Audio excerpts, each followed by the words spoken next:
Tu penses être une bonne personne. Mais laisse-moi te dire quelque chose que personne ne t'a jamais dit. Être trop gentil peut détruire ta vie. Et le pire, les gens ne te respectent pas pour ça. Ils en profitent. On t'a toujours appris à être gentil, à aider, à être là pour les autres. Mais personne ne t'a appris à poser des limites. Dans cette vidéo, tu vas comprendre pourquoi ta gentillesse peut te faire perdre du respect. Et surtout comment reprendre le contrôle. Être gentil n'a jamais été le problème. Le vrai problème commence lorsque ta gentillesse devient une autorisation silencieuse pour les autres de te manquer de respect. Beaucoup de gens confondent encore douceur et faiblesse, patience et soumission, respect et naïveté.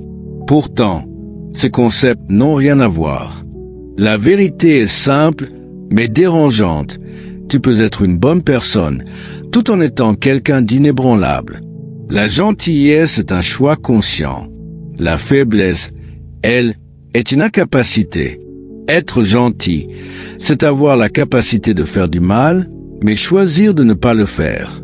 Être faible, ce n'est même pas avoir la capacité de se défendre quand la situation l'exige. C'est là que la différence devient évidente. La personne gentille contrôle sa force, tandis que la personne faible subit ce qui lui arrive. Dans une approche stoïcienne, la gentillesse n'est jamais rejetée, elle est maîtrisée. Une personne disciplinée intérieurement sait quand écouter, mais elle sait aussi quand mettre fin à une conversation inutile. Elle peut pardonner, mais elle n'hésite pas à partir quand le respect disparaît. Elle comprend que tout le monde ne mérite pas son énergie, encore moins sa douceur. Il faut accepter une réalité que beaucoup refusent de voir. Les gens testent toujours tes limites. Ce n'est pas forcément par méchanceté, mais souvent par nature. Ils observent ce que tu tolères, ils évaluent jusqu'où ils peuvent aller, et ils ajustent leur comportement en fonction de ton silence. Chaque absence de réaction devient une validation implicite. Chaque tolérance devient une nouvelle norme. Une gentillesse sans limite finit presque toujours par attirer l'abus. Tu veux aider? Alors on profite de toi. Tu veux comprendre? Alors on te manipule. Tu veux éviter les conflits? Alors on te domine. Ce n'est pas uniquement un problème lié aux autres, c'est souvent le résultat de frontières inexistantes. Sans limite claire, même les meilleures intentions peuvent se retourner contre toi. Se respecter soi-même devient alors la base de toute relation saine. Dire non n'est pas un manque de respect, c'est une affirmation. Mettre une limite n'est pas de la dureté, c'est de la lucidité. S'éloigner n'est pas une fuite, c'est parfois la seule décision logique. La clarté intérieure protège bien plus que la gentillesse seule. Être gentil ne signifie pas dire oui à tout. Cela signifie choisir avec intention ce que tu acceptes et ce que tu refuses. C'est savoir donner sans se vider, aider sans se perdre, aimer sans s'oublier. La vraie maîtrise ne réside pas dans le fait d'être toujours disponible, mais dans la capacité à se préserver tout en restant juste. La véritable force est souvent silencieuse. Elle ne cherche pas à impressionner ni à convaincre. Elle existe simplement, avec stabilité. Et lorsque quelqu'un dépasse une limite, elle agit sans agitation, sans colère inutile, sans besoin de justification. Une décision nette, calme et définitive. Il faut aussi comprendre que les gens ont tendance à moins respecter ce qui est constamment accessible. Être toujours présent, toujours gentil, toujours disponible te rend prévisible, et ce qui est prévisible perd souvent de sa valeur aux yeux des autres. Créer de la distance, poser des limites, refuser parfois, ce n'est pas devenir froid, c'est évoluer. Finalement, la gentillesse n'est pas une faiblesse, mais une gentillesse sans structure, sans limite, sans force intérieure, devient rapidement une forme de soumission. Il ne s'agit pas de changer qui tu es, mais de renforcer ce que tu es. Être bon, mais solide. Être calme, mais ferme. Car ce qui définit réellement ta valeur, ce n'est pas ta capacité à donner, mais ta capacité à décider ce que tu refuses d'accepter. Si tu ne te respectes pas, personne ne le fera. Les gens ne changent pas, ils s'adaptent à ce que tu tolères. Pourquoi les gens profitent de toi? Pose-toi vraiment la question. Est-ce que ça t'arrive de dire oui alors que tu voulais dire non? D'accepter quelque chose juste pour éviter un malaise ou pour ne pas décevoir quelqu'un? Et après, tu te retrouves seul avec cette pensée. J'aurais dû refuser.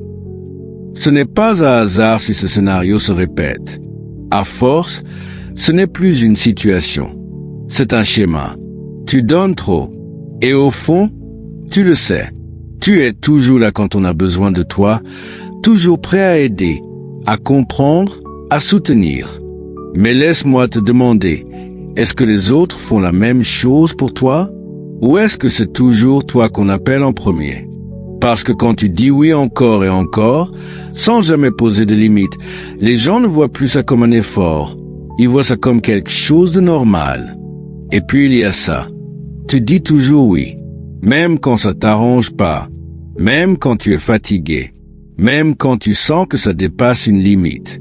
Mais tu préfères accepter plutôt que de gérer un refus. Tu préfères porter le poids plutôt que de créer un inconfort. Mais à chaque fois que tu fais ça, tu envoies un message clair, même si tu ne le dis pas à voix haute. Tu peux compter sur moi, peu importe le prix. Et certains vont prendre cette phrase au pied de la lettre. Et si on est honnête, il y a une autre raison plus profonde. Tu veux plaire. Tu veux être apprécié, respecté, accepté. Alors tu ajustes ton comportement. Tu fais attention à ne pas déranger. Tu évites les conflits. Mais à force de vouloir garder une bonne image, tu finis par accepter des choses que tu ne devrais pas tolérer. Tu te tais quand quelque chose te dérange, tu laisses passer, tu minimises. Et l'autre, en face, comprend une seule chose. Il peut continuer. Les gens testent toujours, d'une manière ou d'une autre. Ils regardent jusqu'où ils peuvent aller. Pas forcément pour te faire du mal, mais simplement parce que rien ne les arrête. Si tu ne dis rien, ils avancent. Si tu tolères, ils répètent. Si tu restes silencieux, ils s'installent. Et petit à petit, tu te retrouves dans une position où tu donnes beaucoup plus que tu ne reçois. Mais la vérité, c'est que les gens ne profitent pas seulement de ta gentillesse. Ils profitent de ton absence de limite, de ton silence, de ton incapacité à dire non au bon moment. Parce que dire non, ce n'est pas rejeter les autres, c'est te respecter toi-même. Et tant que tu ne changes pas ça, rien ne changera vraiment autour de toi. Alors imagine juste une chose. La prochaine fois, au lieu de dire oui automatiquement, tu prends une seconde, tu réfléchis. Et si ça ne te convient pas, tu dis simplement « Non, ça ne m'arrange pas », sans te justifier, sans t'excuser. Juste une décision claire. Tu verras immédiatement la différence. Certains vont respecter, d'autres vont insister. Et c'est exactement comme ça que tu comprendras qui mérite vraiment ta présence. Tu n'as pas besoin de devenir froid ou distant, mais tu dois arrêter d'être accessible à tout le monde, tout le temps. Parce qu'au final, tant que tu ne fixes pas de limites, les gens continueront à en créer à ta place. Et tout commence par une habitude très simple. Dire oui à tout, même quand tu devrais dire non. Le danger de toujours dire oui est plus profond que tu ne le penses. Au début, ça paraît normal. Tu veux aider, tu veux être quelqu'un de fiable, quelqu'un sur qui on peut compter. Alors tu acceptes. Une fois, 2 fois, puis ça devient une habitude. Mais laisse-moi te poser une question simple. Est-ce que chaque oui que tu donnes te rapproche vraiment de ce que tu veux dans ta vie? Ou est-ce qu'il t'en éloigne un peu plus? À chaque fois, tu perds ton temps. Pas forcément d'un coup, mais petit à petit. Tu remplis tes journées avec des choses qui ne sont pas vraiment importantes pour toi. Des demandes, des obligations, des engagements que tu n'as même pas choisis. Et pendant que tu es occupé à répondre aux attentes des autres, tes propres priorités restent en pause. Ton temps est limité, pourtant tu le donnes comme s'il ne valait rien. Mais une fois qu'il est passé, tu ne peux pas le récupérer. Tu perds ton énergie. Chaque oui, que tu dis te demande un effort, même si tu ne le montres pas. Tu t'impliques, tu réfléchis, tu t'adaptes, et à force, ça te vide. Tu finis fatigué sans vraiment comprendre pourquoi. Parce que ton énergie ne disparaît pas d'un coup, elle s'épuise lentement dans toutes ces petites choses que tu acceptes sans réfléchir. Et le pire, c'est que quand tu as enfin besoin de cette énergie pour toi, il n'en reste presque plus. Et sans t'en rendre compte, tu perds aussi ta valeur. Pas ta valeur réelle, mais la perception que les autres ont de toi. Quand tu es toujours disponible, toujours d'accord, toujours prêt à dire oui, tu deviens prévisible. Et ce qui est prévisible est souvent sous-estimé. Les gens commencent à penser que ton temps est facile à obtenir, que ton effort est acquis. Non pas parce qu'ils veulent te rabaisser, mais parce que tu n'as jamais montré le contraire. Mais dis-moi, qu'est-ce qui se passerait si, pour une fois, tu disais non, si tu posais une limite claire, sans te justifier, sans t'excuser? Peut-être que certaines personnes seraient surprises, peut-être même dérangées, mais d'autres commenceraient à te voir différemment, parce que tu enverrais enfin un message clair. Ton temps a de la valeur, ton énergie a de la valeur, et toi aussi. Dire oui n'est pas un problème en soi. Le vrai danger, c'est de dire oui sans réfléchir, par automatisme, par peur de décevoir ou de déranger. Parce qu'au final, chaque oui que tu donnes aux autres sans réfléchir, c'est une partie de ta vie que tu abandonnes sans t'en rendre compte. Et si tu ne reprends pas le contrôle, quelqu'un d'autre le fera à ta place. Et à force de faire ça, tu ne remarques même plus que le respect disparaît petit à petit. Le manque de respect ne crie pas toujours. Le manque de respect silencieux le plus dangereux, parce qu'il ne fait pas de bruit. Il ne crie pas, il ne s'impose pas violemment, mais il s'installe lentement, presque invisiblement. Et le pire, c'est que tu le ressens sans toujours pouvoir le nommer clairement. Tu te dis que tu exagères peut-être, alors que, au fond, quelque chose n'est plus comme avant. Regarde l'ignorance. Quelqu'un qui mettait du temps pour te répondre, puis de plus en plus longtemps. Quelqu'un qui t'écoutait, puis qui commence à te répondre sans vraiment être présent. Tu parles, mais en face, l'attention n'y est plus. Dis-moi, est-ce que c'est vraiment un hasard? Ou est-ce que, petit à petit, cette personne a compris qu'elle pouvait te donner moins? Sans conséquence, ensuite, il y a le manque d'effort. Au début, tout est naturel, fluide. Les messages, les initiatives, l'intérêt. Puis ça diminue. Tu es toujours celui qui relance, qui propose, qui maintient le lien. L'autre devient passif. Et toi, tu compenses. Tu fais plus, tu donnes plus, tu t'investis plus, comme si tu essayais de réparer quelque chose qui ne dépend plus de toi. Mais laisse-moi te poser une question. Pourquoi quelqu'un ferait des efforts si tu continues à tout porter seul? Et puis il y a cette sensation d'être pris pour acquis, comme si ta présence était garantie, peu importe comment on te traite. Tu es là, donc on ne fait plus attention. Tu comprends, donc on ne s'excuse plus. Tu acceptes, donc on ne change pas. Et sans même s'en rendre compte, l'autre commence à te donner le minimum, pendant que toi, tu continues à donner le maximum. Le problème, c'est que ce manque de respect est silencieux. Il ne te donne pas une raison claire de réagir. Pas de conflit, pas d'insulte directe. Juste une accumulation de petits détails. Et comme rien n'est grave, tu laisses passer. Encore une fois, puis encore. Jusqu'à ce que ça devienne une normalité. Mais laisse-moi être clair avec toi. Ce que tu tolères en silence devient une règle. Si tu acceptes l'ignorance, elle grandit.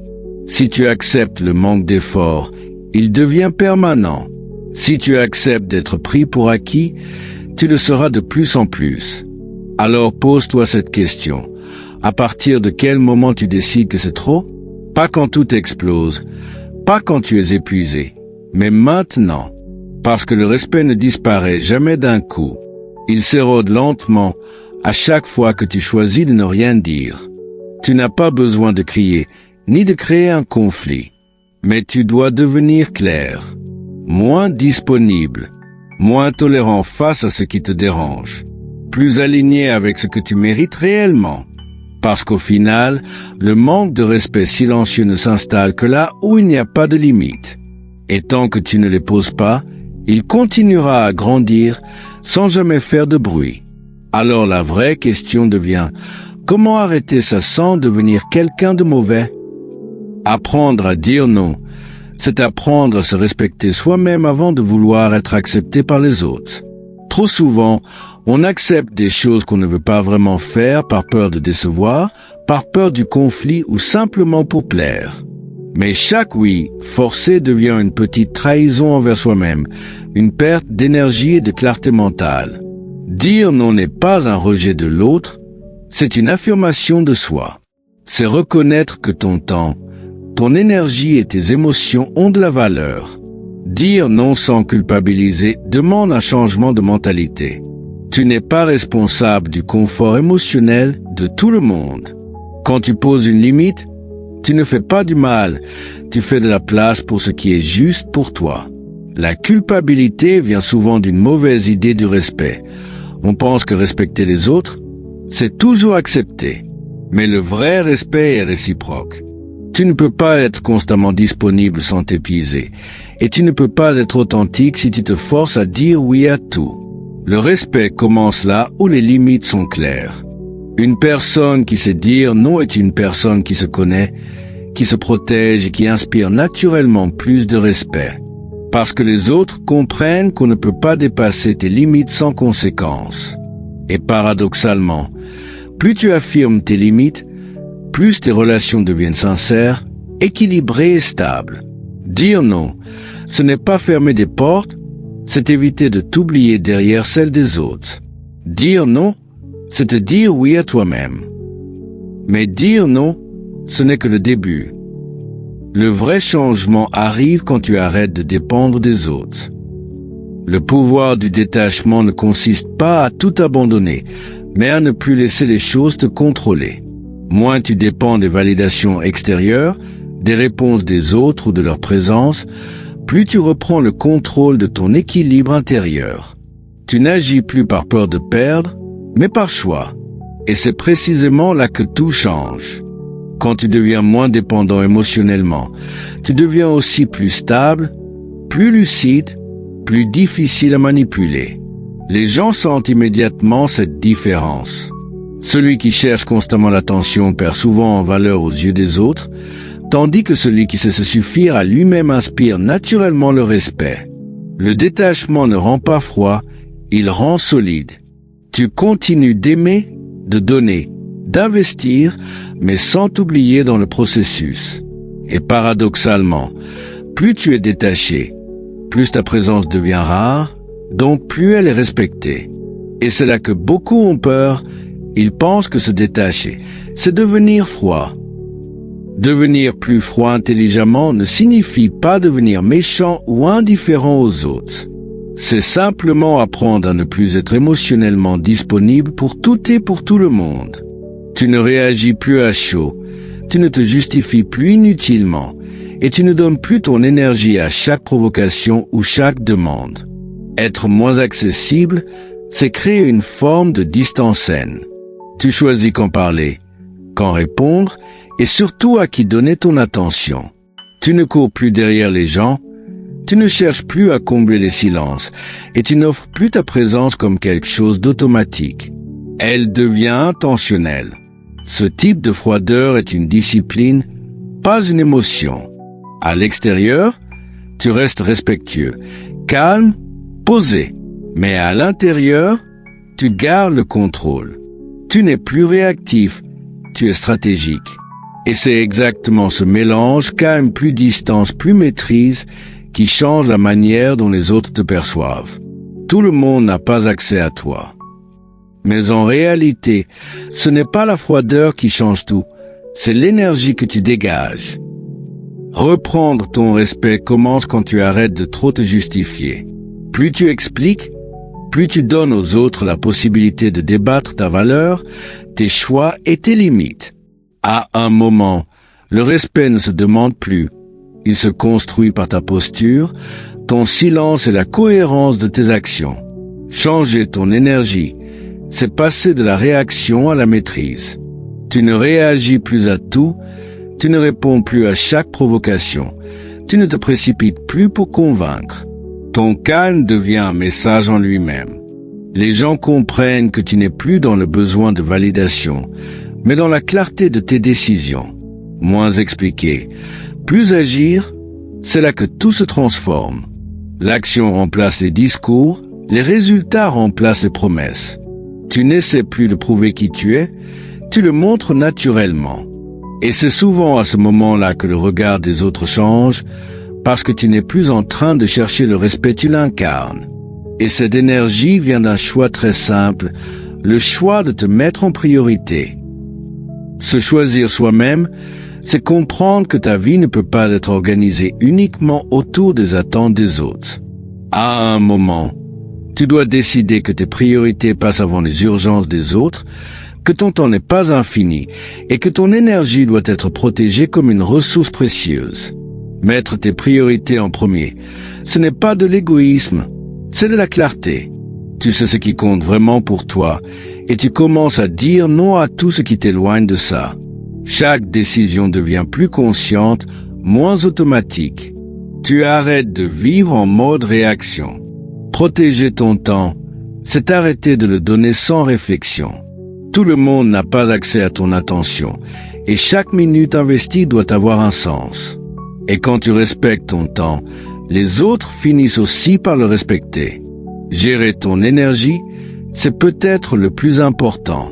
Tu comprends que tout le monde ne mérite pas le même niveau d'investissement émotionnel.